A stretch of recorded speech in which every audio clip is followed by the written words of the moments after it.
Alright, cards on the table. When I said last time that there would be a string of 4 bangers, I was referring to Public Enemies as such through hearsay. This is the only one of the 4 that I haven't seen though, so this won't be an issue for the next 3. That said, was this movie as good as I was told it was? No. Okay, but for real, this movie was way better than Green Lantern First Flight, though I was shocked at how many of the same problems this movie had with it. The United States is plummeting to socioeconomic disaster, that is before Lex Luthor is voted president. Over 3 years, he fixes the economy and reduces crime by dramatic levels, somehow. This of course means that there is less use for superheroes, who have had most of their problems taken care of, due in small part to the band of heroes that have publicly allied themselves with President Luthor, among them Captain Atom, Power Girl, and Major Force. Within this relative peace, a meteor made of pure kryptonite is on a collision course for Earth, and while Luthor has a plan to blow it up, his advisors tell him to get a backup plan, apparently. When he claims that Superman is this backup plan and requests to meet with him, Luthor sets things up to make it look like Superman ruthlessly murdered Luthor's bodyguard, the supposedly reformed villain Metallo, and so puts a bounty on Superman. After he and his best friend Batman ward off attacks from groups of criminals and mercenaries looking for the reward money for his capture, they're attacked by Lex's personal squad of superheroes, though Power Girl seems conflicted and is taken away when the two escape. After some investigation and another encounter, the heroes realize that Metallo's true murderer was Major Force, under orders from Lex Luthor. Major Force is killed in the battle, and the other heroes agree that Lex needs to be stopped, though are too injured to do so. As Luthor's plan to stop the meteor fails, Batman and Superman raid the military base that has all of the data on the meteor that they need to stop it, only to be attacked by Shazam, in this movie going by Captain Marvel, and Hawkman. While our two heroes are seemingly defeated, it's soon revealed that Power Girl convinced them to stand down, letting Superman and Batman disguise themselves as the two to infiltrate the base. Amanda Waller, one of Lex's advisors and a major player in DC Comics politics, also betrays Luthor and gives the heroes the data they need. As Superman and Batman go to a boy genius in Japan named Toyman, Luthor goes off the deep end. It's revealed that he's been juicing himself up on liquid kryptonite and is going insane, no longer even wanting to stop the meteor. He dons a power suit which shoots lasers of kryptonite and pursues Superman and Batman as Toyman is about to launch his stupid-looking Gundam. Batman ends up piloting the Gundam himself, and Superman's rage at Batman's sacrifice is enough for him to overpower Luthor's supersuit, though he obviously spares Luthor. Of course, because this is a comic book movie, Batman survives, and we get a happy ending. Yay! To address the elephant in the room, the whole Superman is wanted plotline is ridiculous, and the setup for it is pretty bad on just about every level. So, Luthor couldn't have predicted that Superman would do something incriminating to Metallo in front of cameras like he ended up doing. Sure, he met with Superman and could easily show him roughhousing, the president, which might sway public opinion a bit, but for the fight after that? Like, Superman can fly, even under the effects of kryptonite like Metallo has, as we see later in the movie. Without visual evidence, what was the plan here? Did he really think that people would believe him through word of mouth alone when it's been established that Luthor has a criminal history where Superman was always the good guy that saved everyone from him? Like, he sent Major Force to kill Metallo, so Metallo was always going to die here, right? So I ask again, what was the plan? Even with the visual evidence though, anyone that knows Superman, or has heard about Metallo, or fought Metallo, or had the forethought to ask the most honest man alive what actually happened, would know that Metallo could not have been killed by that car explosion. Even if Lex Luthor was trying to blame it on Superman's heat vision, there would be ways to verify this in, a logical world anyway. Superman's heat vision has its unique properties, and in this movie's canon at least, we never actually see him use it for anything other than precision shots. He can increase the size somewhat to snipe people from far away, but he isn't shown to be able to do the kind of damage with it that happens to Metallo. As well, Batman even says that whatever killed Metallo was reeking with radiation, so, they could verify this kind of thing. You couldn't have, not unless your heat vision's radioactive. It's not, is it?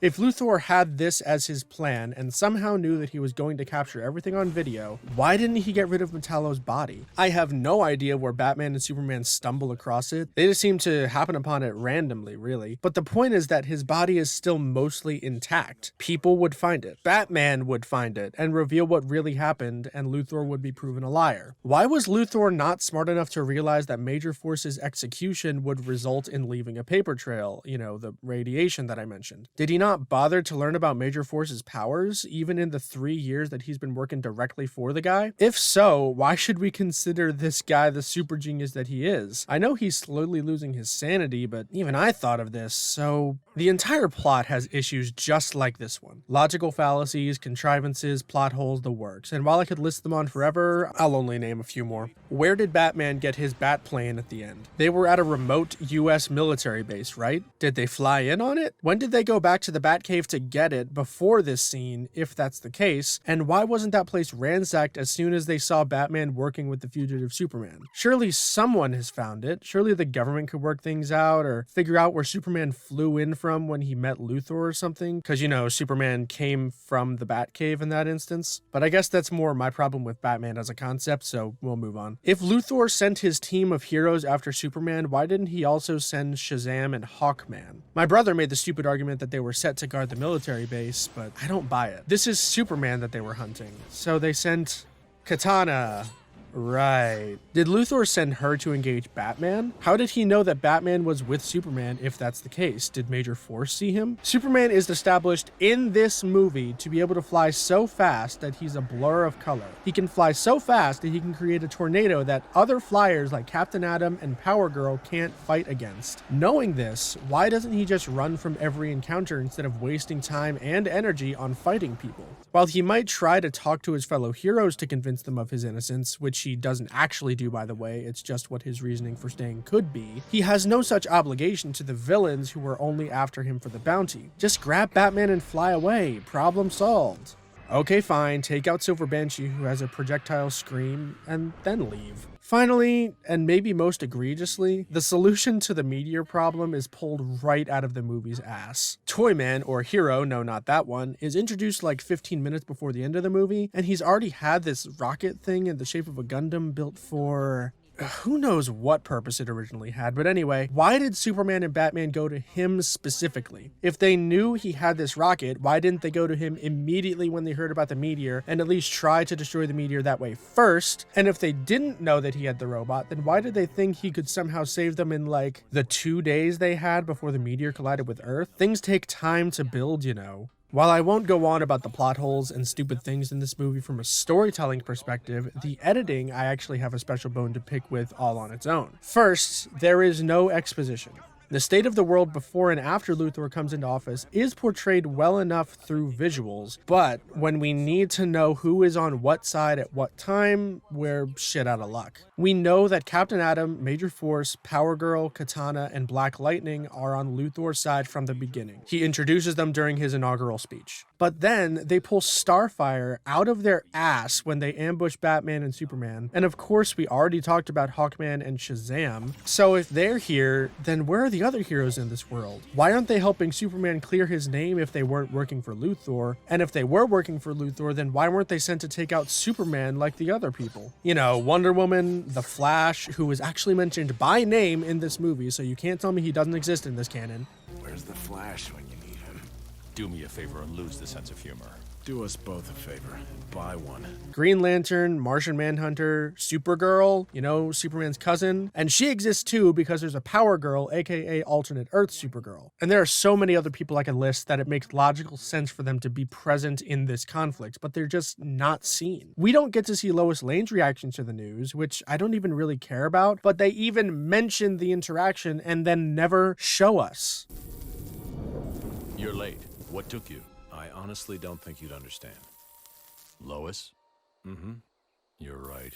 This whole movie just feels so singed at the edges, like they just cut off way too much for budgetary reasons maybe, or maybe time constraints. It's like bits of this movie cookie have been flaked off in the editing room. It's so weird. As a perfect example of what I mean, Superman and Batman are ambushed by Shazam and Hawkman, right? We see quite a bit of that fight, with tides changing and stuff, and the fight itself, though I disagree that it needed to be included at all, is enjoyable when taken out of context. The problem? We never actually see the conclusion. 1 minute they're fighting, the next they're impersonating the two. It's not even that Superman and Batman won the fight either. Power Girl came back from being sent ahead of time to Toyman, which is I believe the one time he's mentioned before he shows up to bullshit an ending into existence, but whatever. And apparently Power Girl came back and talked them down with no prompting? What? Don't you think that was important to show us?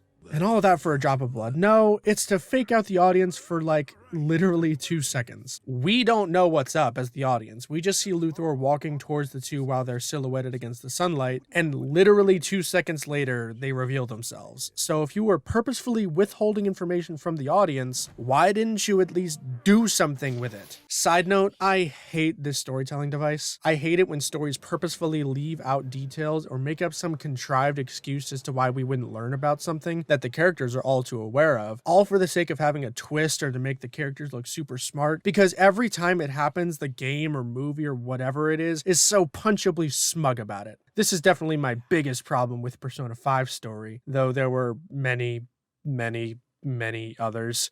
But that's not for this video. I also actually lost track of what I was talking about because I started writing this section, took a break, and now I'm confused as to what my next point was supposed to be, so we're just gonna move on awkwardly instead. If you're able to turn your brain off to these problems, I'm happy to report that the direction of the scenes is much improved from First Flight, specifically the action scenes. Use of blurring on some of the punches helps indicate their speed and power, and shots are used effectively to showcase the raw strength of Superman and those he fights. And there's also some great choreography on top of that, specifically with some of Batman's stunts. While Superman is suffocating Silver Banshee in space, just go with it, Batman is fighting a whole bunch of cold-based villains who want Superman's head for the reward. Batman leaps over like a pond or something, blasts up a bunch of water, and gets the villains to freeze the water, making a wall between them, which is really smart. Of course, for every good thing, I have to complain as well. This movie has a nasty habit of starting fights with one character charging forward very slowly, or executing a slow maneuver, and the other party just kind of sits there and waits for it to happen. I noticed it first when Batman is grabbed by Solomon Grundy, but it also happens when Power Girl is taken out by Luthor much later on, and there were several points in between. So,